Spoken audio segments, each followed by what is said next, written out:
여러분 새해를 잘 맞이하셨습니까? 오늘은 2025년 첫 주일이지만 벌써 새해가 5일이 지났습니다. 세월이 참 빠르다라는 생각을 하게 됩니다. 그런데 1월 1일이 되면 온 세상이 떠들썩합니다. 12월 31일 저녁부터 모여서 파티들을 하고 자정이 되기 전에 카운트다운을 하고 그래서 1월 1일이 되는 그 순간에 폭죽을 터뜨리며 환호하는 것입니다. 각 나라들마다 그리고 지역마다 새해를 맞이하는 그 시간이 다 다르기 때문에 12월 31일은 하루 종일 카운트다운 방송을 해주는 것 같습니다. 미국에서도 뉴욕은 시카고보다 1시간 먼저 새해를 맞이하게 되고 LA 지역은 2시간 늦게 새해를 맞이합니다. 일본에서 새해를 맞이한 뒤에 바로 비행기를 타고 LA를 가면 다시 2024년이다 라는 뉴스도 있었습니다. 한국은 저희보다 14시간 먼저 새해를 맞이합니다. 그래서 시카고 시간으로 12월 31일 오전 10시가 되면 한국은 이미 새해가 시작된 것입니다. 그래서 예년에는 12월 31일 아침부터 새해 인사를 많이 받았습니다. 제가 좀 유명 인사다 보니까 한국의 친구들, 친지들 그리고 제 고향에 있는 교회의 성도님들이 카톡이며 메시지며 새해 인사를 보내셔서 아침부터 이 알림 소리로 굉장히 시끄러웠습니다. 그런데 올해는 너무도 조용했습니다. 송구영신 예배를 마치고 집으로 돌아가서 11시 45분쯤 카운트다운 방송을 켠 뒤에 그 방송국에서 세계 각국의 새해 맞이 풍경을 보여줄 때야 비로소 한국은 벌써 새해가 되었구나 그렇게 생각할 수가 있었습니다. 예년에는 12월 31일 아침이 되면 막 알림이 울렸는데 올해는 왠지 조용했습니다. 방송 매체에서도 새해가 밝았다고 시끌벅적하게 하지 않은 듯합니다. 그 이유는 한국의 무안공항의 참사 때문일 것으로 그렇게 생각이 됩니다. 태국 방콕에서 무안으로 돌아오던 여객기가 기체 결함으로 인해서 사고가 나고 승무원 2명을 제외한 탑승객 전부가 목숨을 잃었습니다. 그래서 이 일주일을 아마도 애도기간으로 국가적 애도기간으로 그렇게 정한 듯합니다. 이렇게 우리의 조국 대한민국은 새해가 되었지만 매우 침통한 분위기 속에 있습니다. 그래서 새해가 되었어도 기뻐하지 못하고 또 크게 축하하지 못한 것 같습니다. 또 한국의 정치적 상황도 매우 암울합니다. 한국은 오래전부터 나라가 두 극단으로 나뉜 것 같았는데 대통령이 계엄령을 내렸다가 해제되고 지금은 국회의회에서 탄핵 소추를 받은 상황이며 헌법재판소의 결정을 기다리고 있습니다.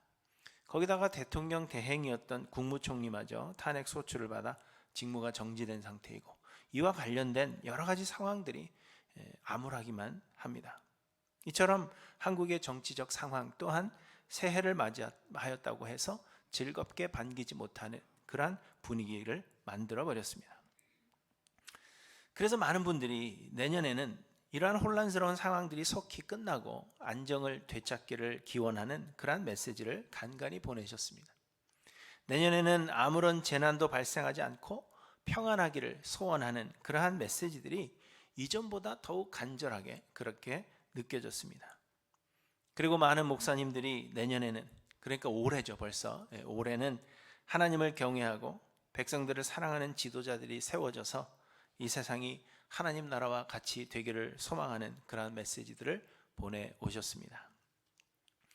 그러나 제가 누누이 강조한 대로 사람들이 바라고 소망하는 그런 세상은 결코 오지 않을 것입니다. 우리는 아무런 사건이나 사고가 없는 세상을 기대하지만 올해에도 수많은 사고가 발생할 것이 분명합니다. 우리는 하나님을 경외하고 사람들을 사랑하는 지도자를 꿈꾸지만 그런 지도자들을 찾기는 매우 힘든 일입니다. 혹 몇 명이 있다 하더라도 그렇지 못한 다수의 횡포에 막혀서 아무런 영향을 미치지 못할 것입니다. 세상은 여전히 혼란스러울 것이며 세상은 결코 좋아지지 않을 것이고 또 우리의 믿음을 지키며 살아가기가 더욱 어려워질 것입니다.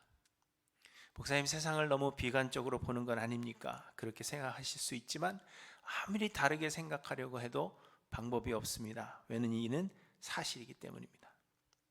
왜냐하면 이 세상은 우리의 영원한 집이 아니기 때문입니다.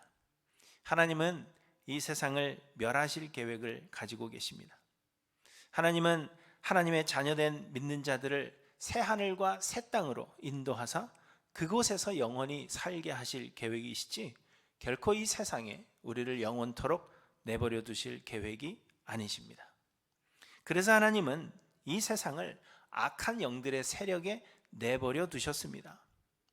그렇기 때문에 세상이 혼란스러운 것은 지극히 당연한 것입니다. 다만 하나님은 주의 백성들이 이 세상을 사는 동안에 성령으로 보호하시고 또한 인도해 가시는 것입니다. 그러므로 여러분, 우리는 좀 안타깝지만 세상을 변화시키고 좋은 세상 만들기 위해 힘쓰고 수고하는 것이 아니라 악이 가득하며 그래서 혼란스러운 이 세상에서 그리스도인으로서 어떻게 살아갈 것인가를 고민하며 살아야 하는 것입니다. 좋은 세상을 꿈꾸는 그러한 덕담보다는 참된 그리스도인이 되도록 서로를 격려해야 한다는 것입니다. 사랑하는 성도 여러분, 여러분은 세상을 사는 그리스도인으로서 어떻게 이 세상을 내가 그리스도인으로 살아갈 것인가 고민해 보신 적 있으십니까? 우리는 그러한 고민을 하며 살아야 하는 것입니다. 좋은 세상 만들어야지, 좋은 세상 돼야지, 하나님 나라가 이 땅에 임하여야지, 그것을 위해서 사는 것이 아니라 이 험하고 악한 세상을 우리가 살아가는 동안에 나는 어떻게 그리스도인다운 삶을 살아갈 것인가, 그것을 고민해야 할 것입니다. 아시는 대로 유다는 바벨론에 의해서 멸망하게 되었습니다. 당시에 바벨론은 강대국이어서 유다는 바벨론을 섬겨왔는데 유다의 여호야김 왕이 바벨론을 배반함으로 인하여서 느부갓네살 왕이 침공을 하였습니다. 그래서 여호야김 제3년에 유다의 귀족들이 1차로 바벨론의 포로가 됩니다. 유다의 왕 여호야김 역시 바벨론의 포로가 되었다가 다시 유다로 돌려보내지게 되고 그 후 8년을 더 통치하다가 사망을 하게 됩니다. 그 후 여호야김의 뒤를 이어서 그의 아들 여호야긴이 왕이 되지만 3개월 만에 다시 바벨론이 침공하여서 대부분의 유대인들이 2차로 바벨론 포로가 되었습니다. 그리고 바벨론은 여호야긴 대신 시드기야를 유다의 왕으로 임명하고 시드기야는 바벨론을 섬기다가 결국 또 바벨론을 배반하였고 시드기야 9년에 예루살렘이 포위를 당하여 11년째 되는 해에 11년에 유다는 완전히 멸망하게 되는 것입니다. 그리고 이 다니엘서는 여호야김 제3년 곧 유다의 귀족들이 제1차로 바벨론의 포로가 되었을 때부터의 이야기를 우리에게 들려주고 계시는데, 유다의 귀족들이 제1차로 바벨론의 포로가 되었을 때 다니엘과 다니엘의 세 친구들도 그 포로 중에 있었습니다. 그런데 오늘 본문을 보시면 바벨론의 느부갓네살 왕이 예루살렘을 포위하고 귀족들을 바벨론으로 끌고 갔는데 그때 사람들만 끌고 간 것이 아니었습니다. 오늘 본문 2절에 보시면 주께서 유다 왕 여호야김과 하나님의 전 그릇 얼마를 그의 손에 넘기심에 그가 그것을 가지고 신할 땅 자기 신들의 신전에 가져다가 그 신들의 보물 창고에 두었더라, 이렇게 말씀하십니다. 하나님의 전 그릇, 곧 이스라엘 백성들이 하나님을 예배할 때 사용하도록 하나님께서 명령하여 만들게 하신 성전 안에 그 깨끗한 거룩한 그릇들을, 기구들을 바벨론으로 가지고 갔다는 것입니다. 하나님의 전 그릇이라고 하니까 오늘도 떡국 먹을 때 저희가 그릇을 쓸 텐데 교회 그릇이 좋아 보여서 가져갔다, 그것이 아닙니다. 하나님의 전 그릇, 하나님을 예배하기 위하여 하나님께서 거룩하게 구별하여 만들게 하신 그 제사 드릴 때 쓰는 기구들을 바벨론으로 가지고 간 것입니다. 당시 나라들의 전쟁은 그저 사람들의 싸움이 아니었습니다. 당시의 사람들은 전쟁이 사람들의 싸움이 아니라 신들의 싸움이라 그렇게 생각했습니다. 그래서 전쟁에서 승리한다 하는 것은 자기들의 신이 상대의 신을 이겼다, 그렇게 여긴 것입니다. 그렇기 때문에 전쟁에서 이기게 되면 신전 안에 신들에게 제사하기 위한 도구들을 가져다가 자기들의 신전에 두는 것입니다. 곧 하나님의 전 그릇들을 가지고 갔다 한 것은 이스라엘의 하나님 역시 바벨론의 포로가 된 것을 상징하는 것으로 이는 매우 모욕적인 행위였습니다. 그리고 바벨론 사람들이 하나님의 전 그릇을 가져다 둔 곳인 이 바벨론 신들의 신전이 있던 곳이 어디라고 성경에 기록되어 있습니까? 성경은 이렇게 읽으시는 거예요. 그냥 쭉 읽는 게 아니라 자세하게 읽으셔야 됩니다. 시날 땅에 있습니다. 그런데 이 시날 땅은 창세기 11장에 보시면 사람들이 바벨탑을 쌓은 장소이기도 합니다. 그래서 모세오경을 통하여 이 사실을 알고 있던 이스라엘 사람들로서는 하나님께서 신들과의 전쟁에서 패하셨다, 그렇게 생각했을 것이 분명한 것입니다. 아주 충격적인 일이 발생한 것입니다. 그리고 느부갓네살 왕은 이스라엘 자손의 왕족과 귀족들 중에서 총명한 소년들을 선출했습니다. 3절부터 보시면 왕이 환관장 아스부나스에게 말하여 이스라엘 자손 중에서 왕족과 귀족 몇 사람 곧 흠이 없고 용모가 아름다우며 모든 지혜를 통찰하며 지식에 통달하며 학문에 익숙하여 왕궁에 설 만한 소년들을 데려오게 하였고 그들에게 갈대아 사람의 학문과 언어를 가르치게 하였고 또 왕이 지정하여 그들에게 왕의 음식과 그가 마시는 포도주에서 날마다 쓸 것을 주어 3년을 기르게 하였으니 그 후에 그들은 왕 앞에 서게 될 것이더라, 이렇게 말씀하십니다. 왕이 유다 귀족들 중에서 총명한 청년들을 선출하여서 왕 앞에 서게 했다는 것입니다.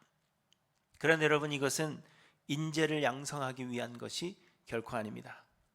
당시 피지배 민족의 귀족 청년들 중에서 총명한 자들을 선출하는 이유는 피지배 민족들 전체를 바벨론화 시키려는 정책이었습니다. 왕의 진미를 먹이고 바벨론의 학문과 언어를 가르쳐서 바벨론 문화의 그 우월성을 느끼게 하고, 그래서 젊은 세대로 하여금 자신의 문화를 버리고 바벨론 문화를 받아들여 전체를 바벨론화 시키려는 정책이었다는 것입니다.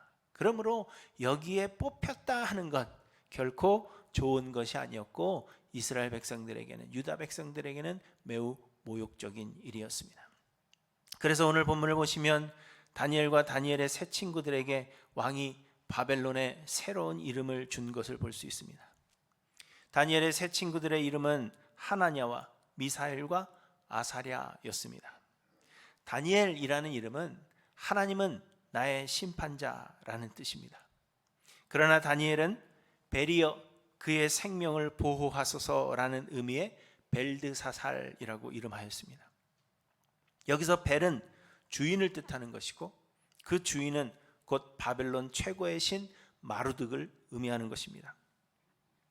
곧 바벨론의 신 마루득이 다니엘의 생명을 보호한다 하는 것이 다니엘이 새로 얻은 이름의 뜻입니다. 하나님은 나의 심판자다, 그렇게 이름했는데 하나님이 아니라 마루득이 너의 생명을 보호한다, 이렇게 이름 지었다는 것입니다. 하나냐는 여호와는 은혜로우시다라는 의미입니다.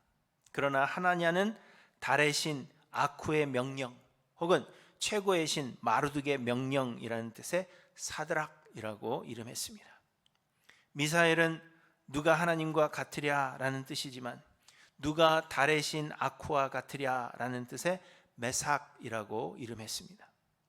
그리고 아사랴는 여호와께서 도우신다 하는 의미이지만 바벨론의 농사와 지혜의 신인 느고의 종이라 하는 의미의 아벳느고라는 이름으로 바뀌게 된 것입니다. 여러분, 이처럼 유다는 바벨론의 포로가 되었고 나라는 멸망의 위기에 처해 있으며 이제 민족의 말살의 위기에 놓여 있는 것입니다. 유다는 지금 우리들이 처한 상황과 같이 지극히 혼란스러운 그러한 때를 맞이하게 되었습니다.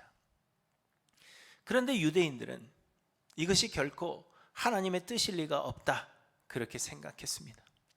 왜냐하면 하나님은 모든 능력에 뛰어나신 분이시며 유다 백성들을 특별히 사랑하신다, 그렇게 믿었기 때문입니다. 하나님은 우리를 사랑하셔서 우리를 특별히 구별하시고 우리를 택하셨기 때문에 이러한 일들은 하나님의 뜻일 리가 없다, 그렇게 믿었습니다. 그래서 하나님은 유다 백성들을 교훈하시기 위해서 잠시 어려움을 당하게 하시는 것이지만, 그러나 사랑의 하나님은 곧 다시 유대인들을 회복시키시고 돌이키실 것이라 그렇게 믿었습니다. 바벨론 포로가 된 자들은 1, 2년 안에 유다로 돌아가게 될 것이고 유다는 다시 독립하여 평화를 누릴 것이라 그렇게 믿었습니다. 그래서 유다 백성들은 거짓 선지자들을 통하여 하나님의 마음을 돌릴 수 있는 그 방법을 구하였고, 유다의 독립을 위해서 힘쓰고 또 포로된 자들과 백성들에게 이러한 헛된 희망을 전달해 준 것입니다. 유대인들은 유다가 회복되는 것이, 좋은 세상 되는 것이 하나님의 뜻일 것이다, 그렇게 생각을 한 겁니다. 그래서 유다의 왕들은 계속해서 바벨론을 배반해 온 것입니다. 그러나 여러분, 이는 유대인들의 잘못된 생각이었습니다. 오늘 본문을 보시면 유다 백성들을 바벨론 포로되게 하신 분은 하나님이셨던 것을 말씀하고 있습니다. 하나님의 전 그릇들을 신할 땅 바벨론 신들의 신전 창고에 두게 하신 분도 하나님이셨습니다. 총명한 소년들을 바벨론 왕 앞에 서게 하신 분도 하나님이시요 유다로 멸망케 하시는 분도 하나님이시라는 사실을 말씀하고 있습니다. 본문 2절에 보시면 주께서, 곧 하나님께서 유다와 여호야김과 하나님의 전 그릇 얼마를 그의 손에 넘기셨다, 이렇게 분명하게 말씀하고 있습니다. 느부갓네살 왕이 쳐서 데리고 간 것이 아니라 하나님께서 그들을 바벨론에게 넘기셨다 말씀하신 것입니다. 하나님은 유다의 완전한 멸망을 계획하셨고 그 기간을 70년으로 정하셨습니다. 하나님은 수년 안에 유다를 회복시키실 그러한 생각이 없으셨습니다. 이것이 예레미야 선지자를 통하여 끊임없이 말씀하신 내용이었습니다. 거짓 선지자들은 하나님의 뜻이 유다의 평안에 있다, 그렇게 말하며 그래서 회복을 선포하고 좋은 세상을 기대하라고 했지만, 예레미야 선지자는 유다의 멸망을 말하며 너희가 바벨론 포로가 되는 것이 너희의 살 길이라 그렇게 전했습니다. 그래서 예레미야 선지자는 너희는 바벨론에 집을 짓고 거기에 살며 텃밭을 만들고 그 열매를 먹으라. 아내를 맞이하여 자녀를 낳으며 너희 아들이 아내를 맞이하며 너희 딸이 남편을 맞아 그들로 자녀를 낳게 하여 너희가 거기에서 번성하고 줄어들지 아니하게 하라, 이렇게 말씀하셨던 것입니다. 그래서 사람들은 예레미야의 전하는 말을 좋아하지 않았습니다. 예레미야를 핍박했습니다. 예레미야를 죽이려고 했습니다. 그것이 유다를 향한 하나님의 뜻이었다는 것을 그들은 알지 못하였습니다. 그러나 다니엘서의 오늘 이 본문은 유다가 바벨론의 포로가 되는 것, 완전히 멸망하는 것, 고통을 당하는 것, 그것이 하나님의 뜻이었다는 것을, 하나님께서 하신 일이었다는 것을 확인시켜 주고 있는 것입니다. 여러분, 이처럼 하나님의 뜻은 항상 우리의 육신의 평안함이나 세상의 형통함에 있지 않습니다. 하나님은 하나님의 뜻하신 바를 이루시기 위해서 때로는 악을 허락하시기도 하시며 주의 백성들로 하여금 고난을 당하게도 하시는 것입니다. 하나님께서 그렇게 하심은 악을 심판하실 때가 될 때 악으로 하여금 핑계치 못하게 하시기 위함이며, 또한 하나님의 자녀들을 단련시켜 구별하시려는 하나님의 계획이기도 합니다. 그래서 하나님은 유다를 멸망시킨 바벨론도 심판하실 계획인 것을 말씀하고 있고, 또 바벨론 생활을 통하여서 하나님의 자녀들을 구별하실 계획을 말씀하고 계시는 것입니다. 그러므로 여러분, 유다 백성들은 바벨론 포로 생활에서 벗어나기를 기대하며 수고할 것이 아니라 바벨론에서 어떻게 하나님의 백성다운 삶을 살 것인지를 고민해야 한다는 것이 다니엘서를 통한, 그리고 예레미야를 통한 하나님의 메시지였던 것입니다. 여러분, 이와 마찬가지로 우리는 예수 그리스도의 십자가 은혜를 믿음으로 구원을 얻었지만 하나님은 여전히 우리를 이 악이 가득한 세상에 남겨두셨습니다. 하나님께서 세상을 마음의 정욕대로 더러움에 내버려 두셨기 때문에 세상의 악은 더욱 만연할 것이며 세상은 더욱 혼란스러워질 것이고 우리 믿는 자들은 어려움을 당하게 될 것입니다. 말씀드린 대로 하나님은 그렇게 하심으로 악을 심판하실 때에 핑계치 못하게 하실 것이며 하나님은 하나님의 자녀된 자들을 단련시키시고 구별해 내실 것입니다. 곧 지금 우리가 사는 이 세상이 이렇게 혼란스럽도록 내버려 두신 분은 하나님이시라 하는 말입니다. 한국의 이 혼란스러운 상황을 만드시고 이 상황을 내버려 두시는 분이 하나님이시라라는 사실을 우리는 알아야 하는 것입니다. 그러므로 여러분, 우리는 좋은 세상을 기대할 것이 아닙니다. 좋은 세상 만드는 것이 우리 믿는 자들의 사명이 아님을 저는 이미 수차례 여러분들에게 말씀드렸습니다. 이 세상이 하나님 나라와 같이 되는 것, 그것은 하나님의 뜻이 결코 아닙니다. 하나님은 오히려 세상에 악이 가득 차기를 기다리고 계시며 그래서 하나님께서 이 세상을 멸하시려고 하는 것이 오히려 하나님의 계획이라는 것입니다. 하나님은 세상에 악이 차기를 기다리고 악이 가득 찰 때 그 세상을 멸하실 것을 기대하고 준비하고 계시는데 우리는 하나님, 세상 좋아지게 해주십시오, 좋은 세상 만들어 주십시오, 그렇게 기도한다는 것이 여러분 말이 되는 것입니까? 하나님은 악이 차기를 기다리시고 세상을 멸하시기를 기다리고 계십니다. 그러므로 우리는 그리스도인으로서 어떻게 이 세상을 살아가야 하는지를 고민해야 하는 것입니다.